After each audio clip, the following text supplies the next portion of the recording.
2월 24일 토요일 살아계신 대속자란 제목으로 욥기 19장 13에서 29절의 말씀입니다. 사랑의 하나님 감사합니다. 오늘도 말씀 묵상의 시간을 주심에 감사합니다. 이 시간을 통하여서 하나님의 말씀이 들리고 복음이 들리기 원합니다. 구속사의 말씀이 깨달아질 수 있는 은혜를 주시옵소서. 오늘 주시는 이 말씀이 제게 주시는 하나님의 음성으로 들을 수 있도록 성령님 도와주시옵소서. 말씀대로 믿고 살고 누리는 인생이 되게 하시고 이 시간도 우리와 함께 해 주시옵소서. 감사드렸고 예수님의 거룩하신 이름으로 기도드립니다. 아멘.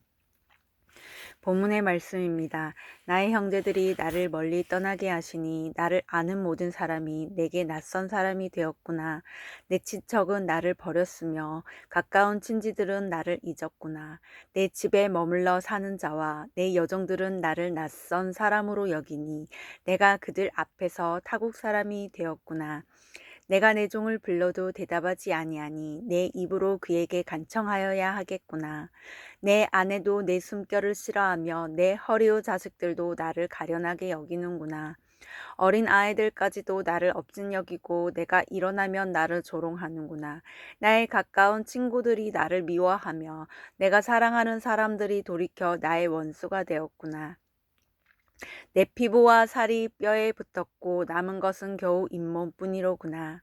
나의 친구야, 너희는 나를 불쌍히 여겨다오. 나를 불쌍히 여겨다오.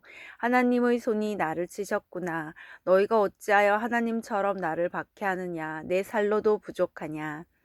나의 말이 곧 기록되었으면, 책에 쓰여졌으면, 철필과 납으로 영원히 돌에 새겨졌으면 좋겠노라. 내가 알기에는 나의 대속자가 살아계시니 마침내 그가 땅 위에 서실 것이라. 내 가죽이 벗김을 당한 뒤에도 내가 육체 밖에서 하나님을 보리라. 내가 그를 보리니 내 눈으로 그를 보기를 낯선 사람처럼 하지 않을 것이라. 내 마음이 초조하구나. 너희가 만일 이르기를 우리가 그를 어떻게 칠까 하며 또 이르기를 이레 뿌리가 그에게 있다 할진대 너희는 칼을 두려워할지니라. 분노는 칼의 형벌을 부르나니 너희가 심판장이 있는 줄을 알게 되리라. 아멘.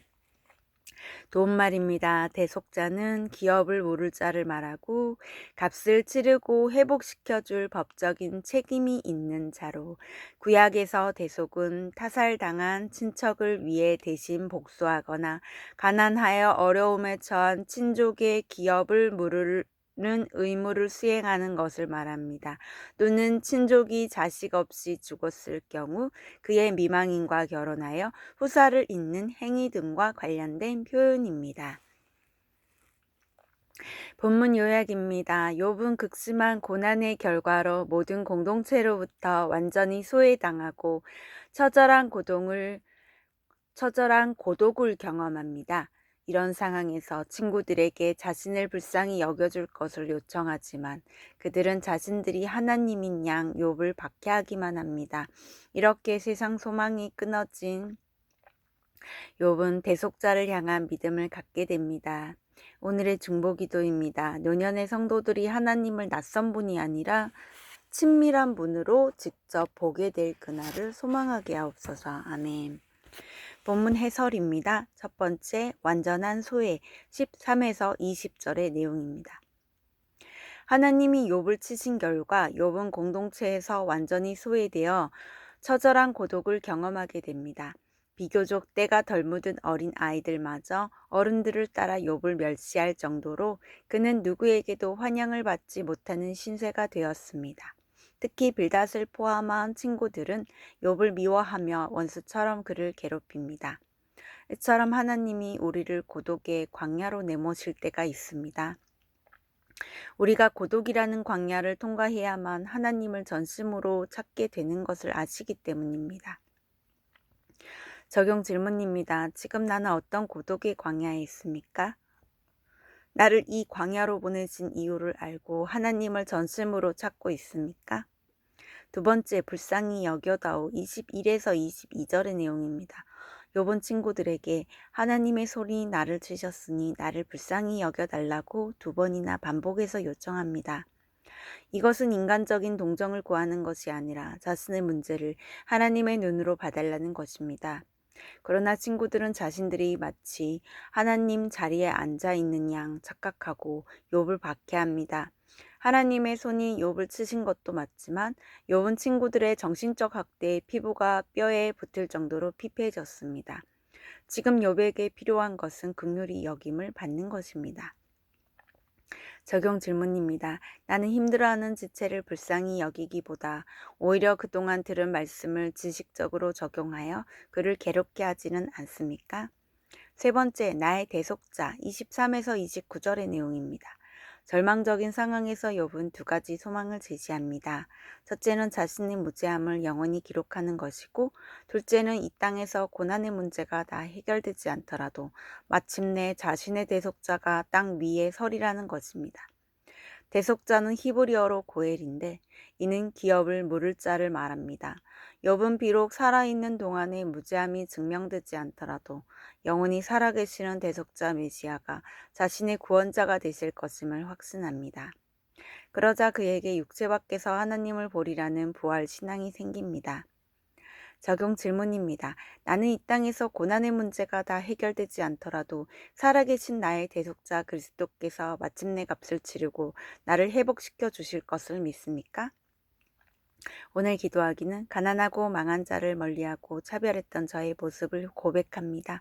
이제는 고난당하는 지체를 찾아가 불쌍히 여길 수 있도록 도와주옵소서. 가족과 친척, 친구들과의 관계가 모두 끊어질 때 하나님만 전심으로 찾으며 그리스도를 직접 보게 될 그날을 사모하는 믿음의 사람이 되게 하여 주옵소서. 아멘.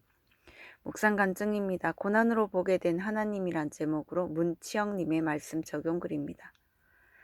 알코올 중독의 폭력적인 아버지로 인해 저희 가족은 뿔뿔이 흩어져 살았습니다.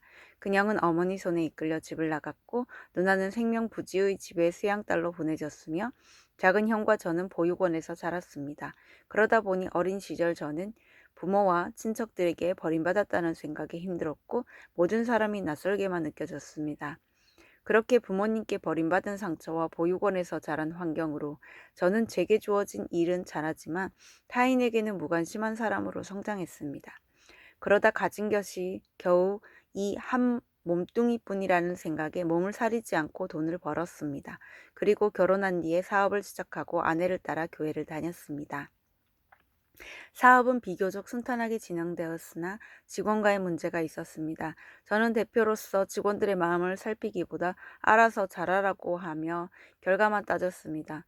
또 어려움을 토로하는 직원에게는 도리어 왜 그것밖에 못하냐고 핀잔을 주기도 했습니다. 이렇게 소통도 안 되고 공감과 체율도 못하니 저와 직원들의 관계는 점점 더 틀어졌습니다. 갈등이 깊어질수록 저 역시 한 직원의 말에 상처를 받았고 급기야 분이 올라와 그를 쫓아낼 궁리를 하기도 했습니다. 당시에 저는 혼자서도 충분히 사업을 운영할 수 있다는 교만에 사로잡혀 있었습니다. 그렇기에 직원이 스스로 나갈 때까지 잘 데리고 있으세요? 라는 교회 소그룹 주체들의 권면도 들리지 않았습니다. 결국 저는 내 욕심대로 지분을 정리해 직원을 내보냈습니다. 그런데 몇 달 후 그 직원이 경쟁 업체의 대표가 되어 나타났습니다. 이후 매출마저 줄어들어 결국 구조조정을 하게 되었습니다. 그제야 저는 하나님을 찾았고 내가 옳다고 여기며 정죄한 삶의 결론으로 이 고난이 온 것임을 인정하고 회개하게 되었습니다. 관계 고난과 사업이 축소되는 사건으로 그동안 머리로만 알고 귀로만 듣던 주님을 제 눈으로 보게 해주신 하나님 감사합니다. 이분에 적용하기는 함께 근무하는 동료에게 먼저 다가가 도와줄 것이 없는지 물어보겠습니다. 아내가 부르면 무시하지 않고 즉시 대답하겠습니다. 입니다.